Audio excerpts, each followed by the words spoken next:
L'église de la FPMA Paris est l'une des 39 paroisses de la FPMA France, union qui existe depuis 1959. Luthéro-réformée, elle est accueillie dans les murs de l'église de la Rédemption, dans le 9e arrondissement de Paris. Forte de 1200 membres, elle fait le plein à chaque culte dominical.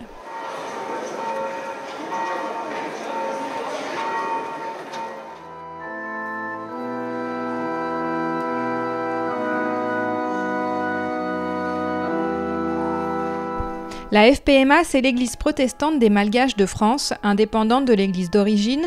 À Paris, les Malgaches qui souhaitent suivre un culte dans leur langue se retrouvent ainsi dans cette église de la rue Chauchat. On y conjugue donc culturel et spirituel. C'est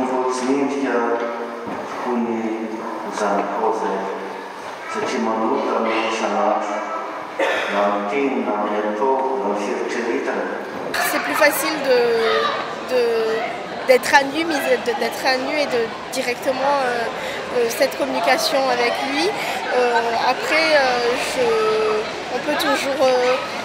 la langue ne reste pas une barrière, mais c'est vrai qu'il est plus aisé pour nous de communiquer avec Dieu par rapport à la langue malgache. Je suis venue en France à l'âge de 24 ans. Et donc, depuis toute petite, je prie en malgache. Je retrouvais une première manière de communiquer avec Dieu. Mais à la fois, comme j'ai passé beaucoup plus d'années en France qu'à Madagascar, je peux communiquer avec Dieu, quelle que soit la langue.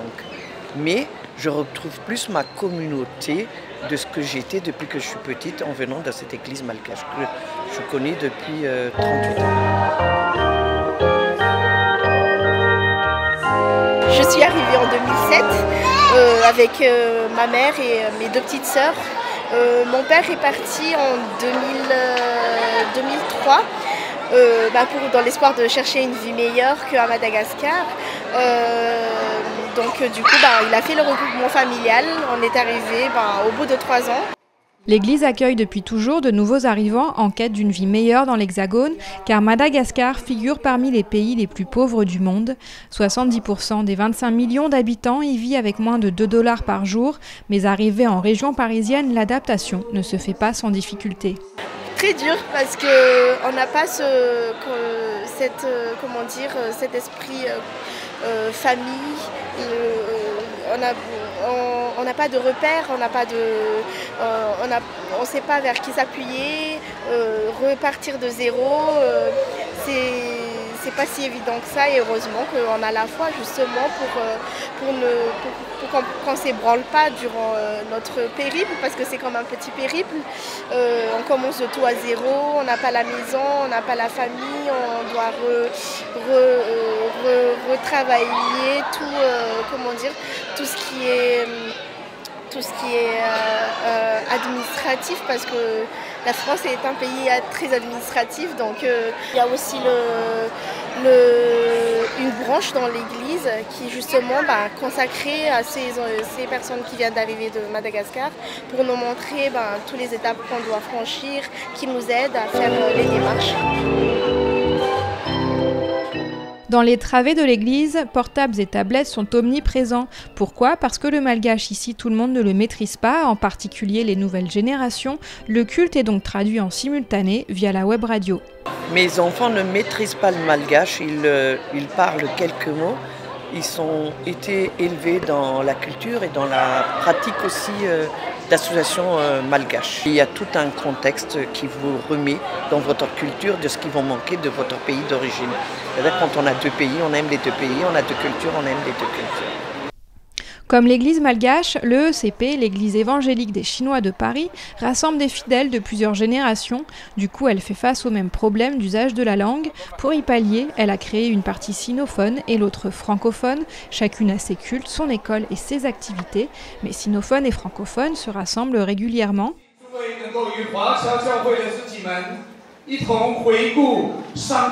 William Wang appartient à la partie sinophone. On est plus âgé, en moyenne on a quoi? On a à peu près entre 40 à 50 ans. En moyenne, je parle. On a moins de jeunes. Les jeunes sinophones, ce sont des étudiants, ce sont des nouveaux immigrants, ce sont des gens qui sont arrivés à Paris à l'âge de 20 ans, 30 ans, donc qui parlent déjà très très bien le chinois, ou qui ont déjà leur tradition chinoise. Mais sinon, notre deuxième génération, mes enfants, ils sont tous chez les francophones. On a 80-90% de membres qui ont leur propre groupe après le culte. En dehors de culte, on a notre propre groupe, soit c'est à la maison, soit c'est à l'église même, dimanche même. Donc on a dizaines de groupes chez les sinophones, se réunir en petits groupes et étudier la Bible et apprendre la formation. C'est pas le même leçon, c'est pas enseigné dans la même manière, mais je pense qu'on est dans le même sens. On est dans le même sens. Chez les francophones, bien sûr, les jeunes, ils ont leurs besoins spécifiques, ils ont leurs activités différentes que nous, les premières générations qui parlent en langue chinoise. Et chez nous, donc, on pratique plus d'être disciples de Jésus. Mais on est dans le même sens. Les nouvelles générations pratiquent différemment des anciennes, elles continuent quand même à venir au culte à l'EECP parce qu'elles restent attachées au caractère culturel de cette église, comme Philippe Gao, 33 ans. Je pense que c'est son côté familial, communautaire, qui est très lié aussi à la culture chinoise et qui ressort tout particulièrement lorsqu'on a des cultes en commun, lorsqu'on a des repas. Communautaire, c'est l'idée qu'il y a de la solidarité, il y a cette acceptation d'emblée, alors qu'on peut débarquer nouvellement dans cette église et y trouver tout de suite des points communs, parce que culturellement on est déjà liés du fait qu'on soit chinois, qui correspond au fait que l'église est la famille de Dieu. Et peut-être que du fait qu'il y ait par exemple une partie francophone, déjà il y a cette ouverture qui permet à ceux qui comprennent le français, et donc pas uniquement des Chinois, de pouvoir venir et de découvrir ce mélange entre évangile et culture finalement. Ici, l'adjectif communautaire n'est pas un gros mot tant qu'on ne le confond pas avec communautarisme. Au contraire, c'est un atout, une force. Pour une église qui souhaite apporter l'évangile au plus grand nombre, la communauté chinoise est ainsi vue comme un vivier de futurs fidèles. En France, on a donné un chiffre, je ne sais pas si c'est correct, exact ou pas, de 600 000 Chinois en France. Si c'est 600 000, et aujourd'hui, nous, on n'a même pas, l'église chinoise ne représente que 1% parmi ces immigrants. C'est-à-dire, on a encore 99% qui sont soit non-croyants, soit qui ne sont pas à l'église. Donc on a un champ énorme. Si on continue à évangéliser parmi les Chinois, on sera toujours là. L'Église a toujours du monde. L'EECP s'interroge malgré tout sur son avenir, sur la place que prendra son identité culturelle et sur sa mission de faire Église ensemble. Elle cherche donc aussi à toucher au-delà sa communauté.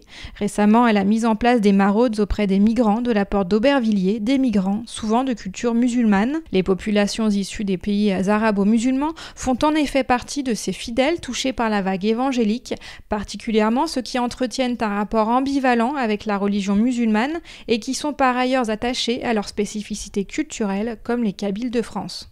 Un bon nombre de ces personnes sont venus suite aux événements des années 90 en Algérie, avec le terrorisme. La plupart d'entre eux sont venus pour faire des études, à vrai dire, 90-2000. Soit ils sont nouvellement convertis, déjà en Afrique du Nord, déjà en Algérie, soit lorsqu'ils sont arrivés ici.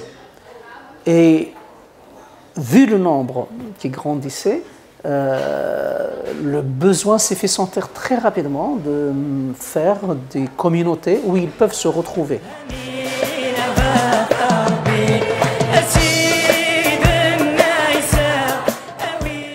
Pour les Kabyles, la sensibilité évangélique permet de pouvoir enfin prier et chanter en amazigh. En région parisienne, 2 églises se sont formées, l'une à Pantin, l'autre à Saint-Ouen, des cultes qui n'ont pas pu être filmés, car fidèles et pasteurs craignent le regard porté sur cette religion dans leur pays d'origine. Il se trouve que quand on vient d'arrière-plan musulman, et en particulier d'Afrique du Nord, lorsqu'on traite d'un sujet, lorsqu'on parle par exemple de Dieu, on peut parler, bien entendu, la doctrine chrétienne qui se base sur la Bible comme fondement, il n'y a aucun souci. C'est le même message qui est pareil, il est fondé sur la même Bible. Hein, donc il n'y a pas plusieurs Bibles, il y a une Bible et les conclusions qu'on tire doivent être pareilles. Sur le plan purement donc, objectif. Hein. Mais ce message-là objectif a besoin d'être appliqué au sujet auquel il s'adresse. Et dans l'application de ce message, il pourrait y avoir quelques différences. Lorsque je prêche dans cette église, par exemple, à Belleville, pas à Belleville, à Pantin, par exemple, là, lorsque je parle de Dieu, j'entre en dialogue avec la théologie musulmane. Parce que pour eux, c'est ça qui les préoccupe davantage. Ce sont des églises qui, à vrai dire, veulent vivre leur spécificité culturelle, identitaire, etc., mais qui se reconnaissent pleinement dans le milieu protestant, et en particulier évangélique, français. Et la preuve, ces deux églises auxquelles j'ai fait allusion font partie de CNEF.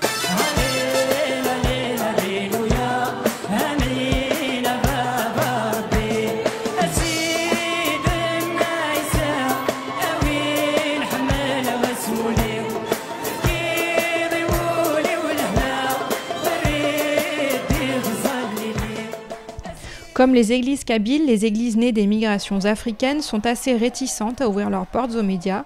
Elles craignent elles aussi la stigmatisation. Pourtant, avec les églises d'origine caribéenne, elles forment le gros de ces nouvelles églises protestantes. Originaire du Congo, le pasteur Rémi Monchény a fondé son église il y a 19 ans. C'est une église évangélique messianique installée aujourd'hui à Viry-Châtillon.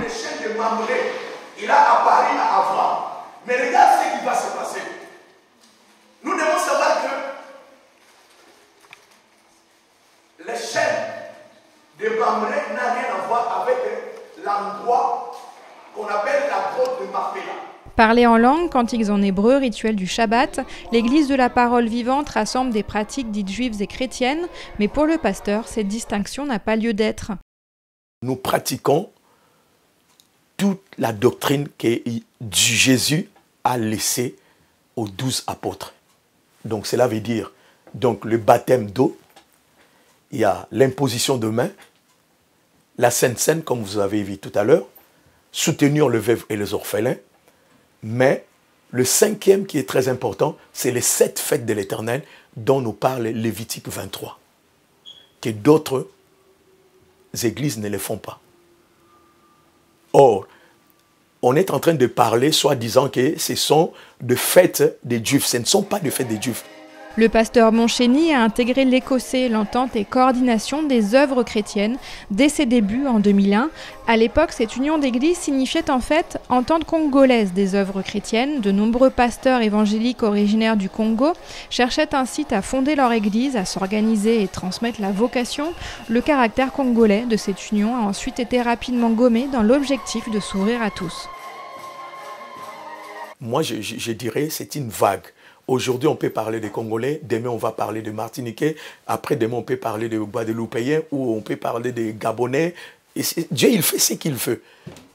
Avant, on était sur le pentecôtiste, aujourd'hui, évangélique, tout ça. Ce sont des mouvements que Dieu sort du jour au lendemain pour un but.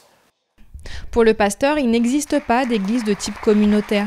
Il réfute autant le terme d'église africaine que d'église issue de l'immigration. Le pasteur Monchény ne souhaite donc pas définir la composition de son assemblée et explique ne pas non plus chercher à l'élargir. Dans Galates 3 au verset 28, la Bible nous dit « Il n'y a ni juif, ni grec, ni esclave ». Donc moi je crois que l'église du Seigneur n'a pas d'origine ethnique, culturelle ou encore raciale. Donc, il y a une connotation négative dans cette expression car elle vise à dévaloriser ce qui n'est pas d'origine française. Pourquoi? Parce qu'une église qui est composée de Français, des souches, n'a pas une plus grande valeur qu'une église qui est bâtie au village ou en Afrique. Nous, on ne peut rien faire. C'est le travail de Dieu, c'est ce que je suis en train de vous expliquer. C'est Dieu lui-même qui est en train de prendre. La Bible nous dit, quand ils mangeaient ensemble, ils partageaient ensemble, qu'est-ce qui s'est passé? Ce n'est pas l'homme qui allait chercher, c'est le Saint-Esprit qui ramenait les hommes dans l'église.